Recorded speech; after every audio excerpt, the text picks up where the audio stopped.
Okay, the Let's Go Washington folk are gaining momentum, and they're cranking it up to 11. 11 initiatives, that is. And if you want to be a volunteer and help in this project and be more effective, stay tuned for some helpful hints so that you can crank it up to 11 as well.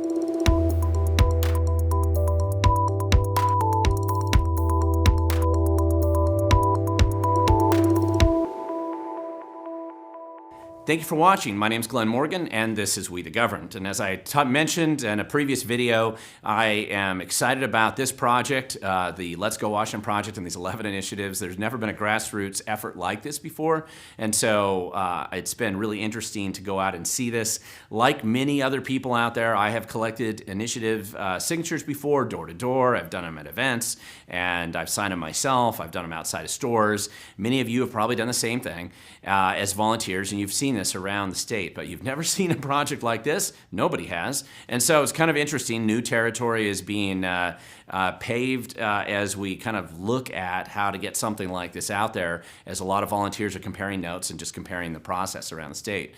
So one of the things I'm going to point out is that there's a lot of these brochures that are starting to be distributed. I think these are helpful. They give all 11 of the initiatives here. You can check them off as you go along. And these packets are being widely distributed throughout the state. And I find that this is just a helpful way, especially for people who are signing it, to be able to say, yes, I signed all these, or take it away and explain to other people, hey, these are the 11 initiatives I signed. And that does seem to be a helpful process. The more of these that get out there, I think, the better. And so I hope that some of this is just going to serve as like a helpful hint on what we're seeing with some of these signature gathering events, so that if you're trying to do one of these events yourself, that this will help you be more effective. So there's 11 of these initiatives, and that's a very different process. If you look at one of these actual signature packets here, you have to go and sign each packet, and that's 11 of them, so it takes a little bit of time. So what we're finding is that it's most effective if people go and organize signature gathering events. So not so much, again, people will be gathering these at July 4th events or picnics or parades or fairs, and at regular events just like they normally do, sometimes outside of businesses and such. However, what we're finding most effective is these organizing these specific signature gathering events. And this is the feedback that I'm getting from a lot of volunteers around the state. And you can kind of see right here, this is a picture from Cowlitz County. They have all of these signature boards. They actually stick them on clipboards so that it's easier for people to get there and sign those initiatives. It's not a bad way of doing it. And the one thing that has come out of organizing some of these events is just some basic suggestions on how to make it a little bit more efficient and effective for you. So if you have an event, you're going to organize it. There's one coming up. I know some activists in Clark County. We're going to organize 500 people to get together and sign these initiatives all at once.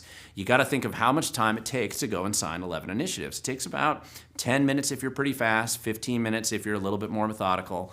I do encourage you to be methodical and make sure that penmanship counts. But if you run the math on what that takes, that means you really need to have probably one initiative packet for every 4 or 5 people who come. So I think that's a pretty good idea. General rule of thumb, if you're going to do this, is just try to have, we estimate how many people are going to be there, and just try to have those packets set up so that people can be simultaneously signing while they're going and not having to wait in line too long. It just makes the events go faster, a little bit more efficient, and people feel like they're getting something done when they show up. So that's just something that we're seeing in the field, and that makes a lot more sense when you're organizing one of these events, which means if you're ever standing there and signing something, most of the time, after about 5-10 minutes, you probably want to sit down. Most people are going to want to sit down to be able to flip through and sign each of these. So make sure you have tables and chairs so that it's just easier for more people to be signing at the same time. That just makes it easier. That's what we're finding in the field. And I don't think you're going to find too much trouble in getting a lot of people to come to these events. If people know about them, they seem to be coming. And whether they're at churches, whether they're organized at businesses or community centers, or even just in tented areas where they have all kinds of tables and chairs for people to sit up to sign, this seems to be a very, very popular project, high level of interest, and a lot of momentum in going into these situations. This is a picture from Wenatchee here. I showed this in my last video. This is what it kind of looks like. You just set up a bunch of these tables and people are sitting down, and you can see them signing away, and then when they're done, they've completed all 11 that they want to sign anyway, and then the next person can go ahead and use that same packet. But there's not a long line waiting. You just set up a bunch of packets so that they can all be signed simultaneously. So again, as I mentioned, this was in Cowlitz County where they had all these clipboards. Now, clipboards are nice if you happen to have them, makes it a little bit easier, but there's a much more economical approach too you can also use, and that is if you have a bunch of extra campaign signs that nobody wants to see and can't use ever again, those are not a bad thing. I mean, anybody that's been in the political process, got a bunch of these sitting oftentimes in the back of the garage or at your local party headquarters, just stuff that nobody's going to use anymore. You can actually cut these in half and then take binder clips and attach them to the top of the packet, and that just makes it easier to have something quick, cheap, and easy that you can hand out, and then people can just flip each page as they go along and they sign it. So that's the suggestion that I would have for you. If you don't have a bunch of those already, just get some old view signs, and again, worthless signs like these are probably best, and just cut them in half and use them as a way to kind of, so it's easy for people to write on and they can hand it to somebody else when they're done. So very simple way of doing it.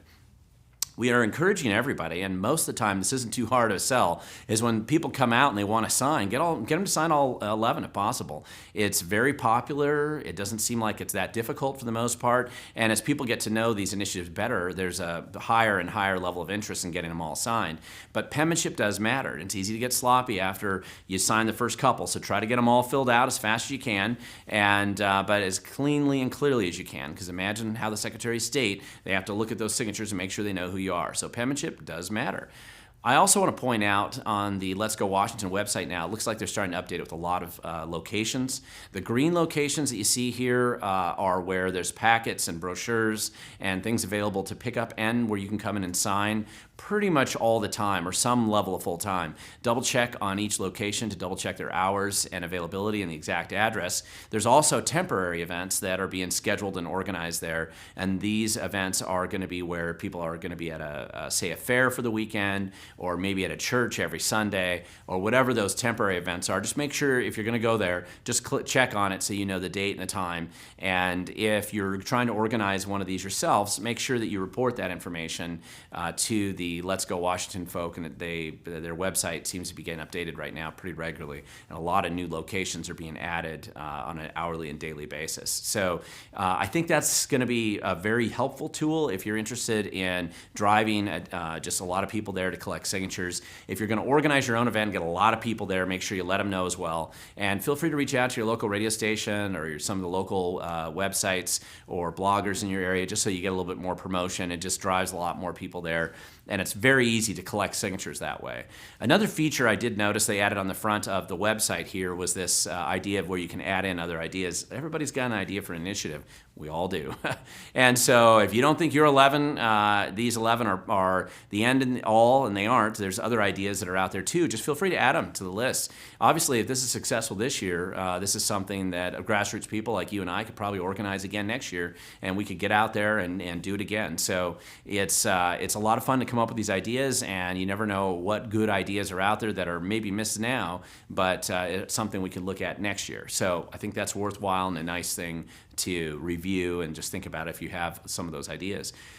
Now, in the end, it's all about volunteers. This is not a paid signature drive process. You can see it on the PDC when you look at the website. No paid signature gathering teams are going to be organized for this. This is all about volunteers going out and doing this. So ultimately, it's up to you and I and just thousands of other people around Washington State that are going to get involved, that they want something like this to happen, and so they're going to go out and collect signatures or volunteer to work at one of these events or a couple of these events. And it just takes a lot of energy, a lot of time to get out and do that. So the volunteers are the key. Without the volunteers, nothing happens. Without the grassroots, nothing happens.